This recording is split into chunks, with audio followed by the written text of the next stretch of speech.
In today's video, I'm going to teach you how to make a Discord server public in 2024. Alright, let's dive in. Imagine you've just created a Discord server. It's neat, organized, and ready to welcome members from all corners of the internet. But there's a catch. It's not public yet. So, how do we change that? First things first, navigate your way to the Discord website. You're probably familiar with it, but if not, it's your one-stop shop for all things communication in gaming and beyond. Once there, it's time to log in. Enter the email you used when you signed up for Discord. It's your digital identity here, so make sure you type it correctly. Next, you'll need to enter your password. Remember, your password is the key to your digital kingdom, so keep it secret and safe. After ensuring your login credentials are correct, click on the Login button.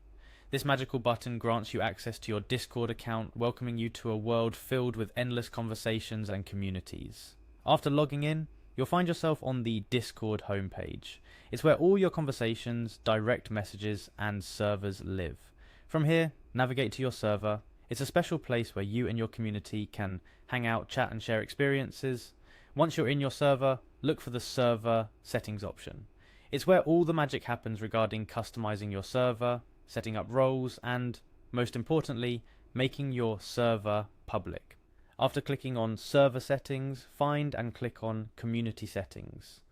This section is essential because it includes options that cater specifically to community servers, aiming to make your server more engaging and welcoming. In the Community Settings menu, you'll see an option that says Get Started. Clicking this is your first step towards opening your server to the public. Next, you'll be prompted to click on Verified Email Required. It's an essential setting that ensures every member joining your server has a verified email, helping to keep your community safe and secure. Following that, you'll need to enable the option Scan Media Content from All Members. It's a safety feature that helps in filtering out explicit content, ensuring your server remains a safe space for all members. After adjusting these settings, click Next to proceed. You'll go through a couple of screens that guide you through finalizing the setup process. It's straightforward and designed to ensure you have all the necessary features activated to support a thriving online community. Finally, you'll see an option that says, I agree and understand.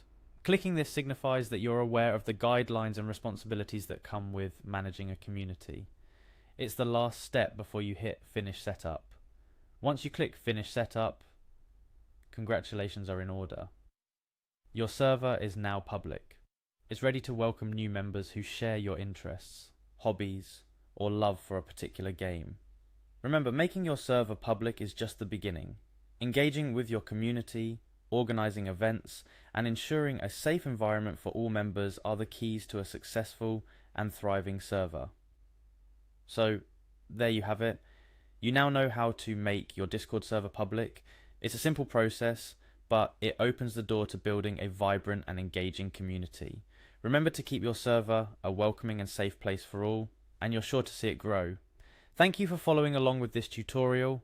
Whether you're a seasoned Discord veteran or a complete newcomer, I hope this guide has been helpful. Good luck with your server, and may it become a bustling hub of activity and friendship.